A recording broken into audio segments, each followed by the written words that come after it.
Good morning বন্ধু বান্ধৱীসকল। আমি ৰাতিপুৱা উঠি চাহ খাব লৈছোঁ। এইটো ল'ৰাটোৱে কেৰেলাৰ পৰা অনা হালোৱা কৰেনে আলুৱা কৰেনে, এইটো কেৱলিখা কাটি পিনি পিচ পিচ কৰি খাব লৈছোঁ ৰাতিপুৱা লাল চাহৰ লগত। কেৰেলাৰ পৰা আনিছিলে ল'ৰাটোৱে।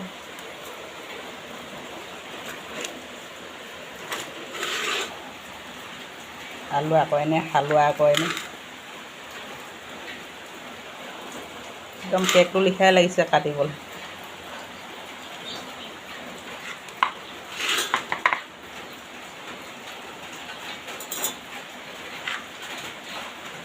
লাল চাহ, আমি গাঁৱলীয়া মানুহ বাতিতে চাহ খাই ভাল পাওঁ। লোৱা আইগা